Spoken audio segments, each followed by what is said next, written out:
Selamat pagi, jumpa lagi di Berita Padang bersama saya Afrin Meriana. Sejumlah berita aktual dan menarik akan kami sajikan untuk Anda. Berikut 3 berita utama pagi ini.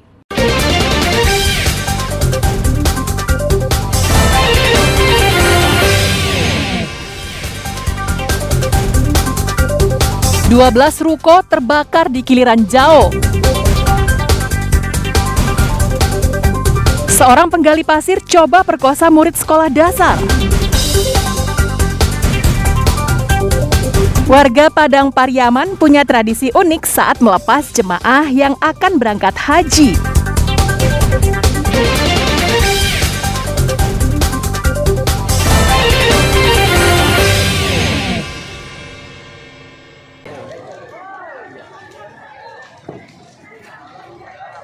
Kebakaran hebat terjadi di Kiliran Jao pada Selasa malam.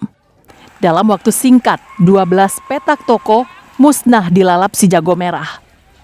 Meski apinya telah padam, Selasa pagi petugas pemadam kebakaran masih menyemprotkan air ke puing-puing sisa kebakaran. Hal ini merupakan prosedur tetap yang harus dilakukan petugas agar api tak lagi berkobar. Proses pendinginan ini dilakukan oleh petugas pemadam kebakaran Si Junjung. Saat ini, penyebab kebakaran yang menimbulkan kerugian miliaran rupiah tersebut masih diselidiki polisi dengan saksama. Polisi ingin mengetahui penyebab kebakaran tersebut. Kebakaran hebat ini terjadi pada Senin malam. Api berkobar dengan cepat. Lokasi kebakaran yang terletak di pinggir jalan lintas tengah Sumatera ini memacetkan arus lalu lintas karena tak ada kendaraan yang berani melintas. Selain itu, jalan lintas tengah Sumatera tersebut juga dipenuhi warga yang ingin menyaksikan peristiwa kebakaran tersebut. 7 mobil pemadam kebakaran dikerahkan ke lokasi untuk memadamkan api. Petugas harus berjibaku memadamkan api karena beberapa toko yang terbakar menyimpan bahan-bahan yang mudah terbakar, seperti minyak pelumas, kain, dan plastik. Api itu tiba-tiba itu datang dari sebelah kita tuh, jadi api itu kuat, jadi saat itu tak bisa lagi ditolong. Penyebabnya kurang tahu kita, karena kita dari dalam toko kita ini. Api udah membesar aja kita lihat kan. 12 bangunan hangus terbakar dan alhamdulillah kita mendapat bantuan damkar dari Damansraya dan dari Sejunjung 3 unit, dari Damansraya 2 unit, dan ada bantuan dari umum 1 unit pemadam kebakaran. Dan alhamdulillah api dapat dipadamkan sekira pukul 23 WIB tadi malam. Titik-titik api yang kecil sudah bisa kita padamkan dengan kerugian lebih kurang 4 miliar. Untuk apa penyebab kebakaran dalam hal ini masih dalam penyidikan. Tidak ada korban jiwa dalam peristiwa tersebut. Namun kebakaran yang terjadi pada Senin malam merupakan kebakaran terbesar yang terjadi di Si Junjung sejak seperempat abad lalu.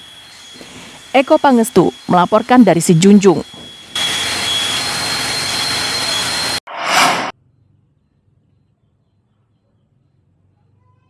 Program ASO, Analog Switch Off, atau peralihan siaran televisi analog ke digital, tidak berjalan maksimal di Sumatera Barat.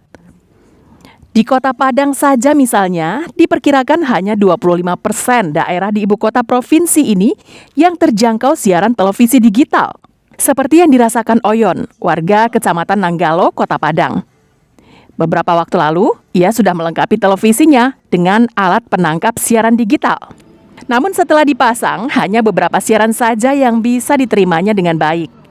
Sebagian besar hilang atau gambarnya tidak normal. Karena tak bisa menikmati siaran televisi, Oyon terpaksa kembali kepada siaran televisi analog seperti semula. Box sudah saya pasang, cuma siarannya tidak dapat. Sebagian acara itu dapat tapi sendat-sendat. Jadi percuma saya kembalikan kepada manual kembali. Jadi seharusnya program ini pastikanlah dulu. Jadi kami ini nggak kecewa. SCTV dan Indosiar, salah satu lembaga penyiaran swasta di Sumatera Barat ini, sejak bulan Maret lalu sudah siap dan telah menyiarkan siaran melalui frekuensi digital. Hanya saja jangkauan siarannya masih kurang maksimal karena bergantung kepada pemegang multiflexing atau MUX, pihak yang ditunjuk pemerintah untuk mengelola siaran digital. Untuk Padang dan Bukit Tinggi sudah dilakukan penyiaran digital sesuai arahan dari grup MTEK sendiri. Hanya saja beberapa daerah masih belum tercover untuk siaran digitalnya Indosiar maupun SCTV dan belum sesuai cover areanya. Di Sumatera Barat ada 3 lembaga penyiaran yang ditunjuk pemerintah sebagai pemegang MUX, yaitu TVRI, Antv, dan Metro TV. Komisi Penyiaran Indonesia Daerah Sumatera Barat rencananya akan memanggil dan memintai keterangan para pemegang MUX yang bertanggung jawab menyediakan infrastruktur pelaksanaan siaran digital. Nah, terkait tentang pemegang MUX ini, kami hanya bisa menghimbau dan meminta keterangan, dan hasil meminta keterangan itu terkait tentang teknis ini akan kami laporkan kepada Balmon dan juga kepada Kementerian Kominfo. Jika merugikan masyarakat tentang ASO di Sumatera Barat, maka kami akan merekomendasikan kepada Kominfo agar mengevaluasi pemenang-pemenang pemegang MUX ini di Sumatera Barat. Program peralihan siaran televisi analog ke digital sejatinya untuk memberikan fasilitas informasi yang lebih berkualitas kepada masyarakat secara merata. Namun hal itu masih jauh dari harapan. Pemerintah menargetkan program ASO bisa terlaksana 100% di akhir November tahun ini. Arsyad Kusnadi melaporkan dari Padang.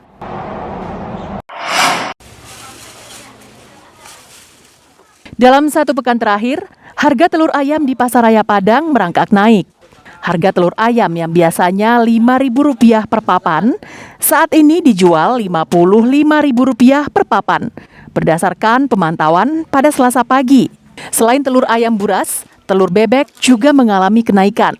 Sebelumnya telur bebek dijual Rp75.000 per papan.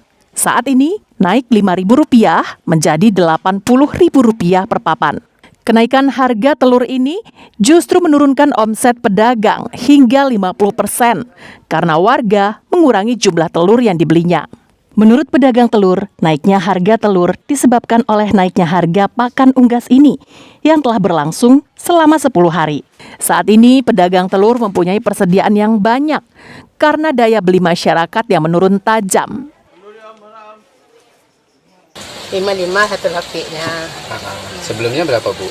50, 52. Kalau untuk jenis telur bebek, Bu? Sebelumnya 75 kan.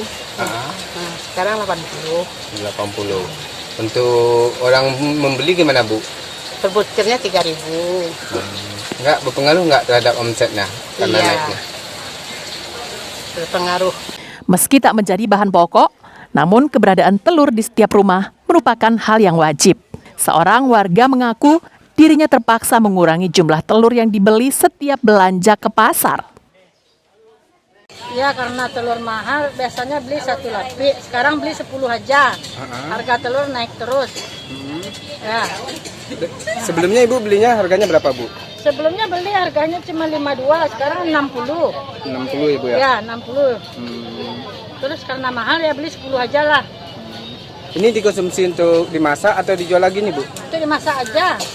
Pedagang berharap harga telur tak lagi gonjang-ganjing agar omset mereka kembali normal. Robi Ham melaporkan dari Padang.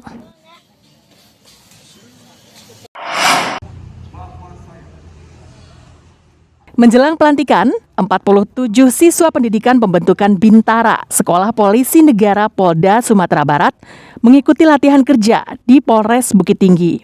Selama 1 bulan ke depan, puluhan siswa akan diterjunkan ke unit dan polsek-polsek yang ada di wilayah Polres Kota Bukit Tinggi. Selama mengikuti latihan kerja, siswa akan didampingi oleh perwira. Kapolres mengingatkan agar siswa SPN serius mengikuti latihan kerja sebagai modal awal bagi mereka saat bertugas sebagai anggota Polri dan tidak melakukan pelanggaran yang akan berdampak negatif bagi siswa. Dan saya harapkan juga 47 siswa yang melaksanakan latja di Polres Bukit Tinggi ini tidak terlibat masalah nantinya. Artinya, perjalanan hidup seorang itu kan tidak pernah tahu. Tapi kita memberikan pondasi-pondasi apa yang menjadi larangan dari mereka dan apa yang harus mereka lakukan.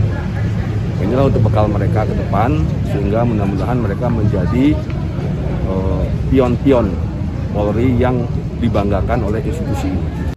Latihan kerja bagi siswa dilaksanakan selama 1 bulan dan akan berakhir pada 2 Juli mendatang dengan tujuan untuk mengukur tingkat kemampuan dan keterampilan para siswa, serta kemampuan mengaplikasikan teori yang diperoleh selama menempuh pendidikan.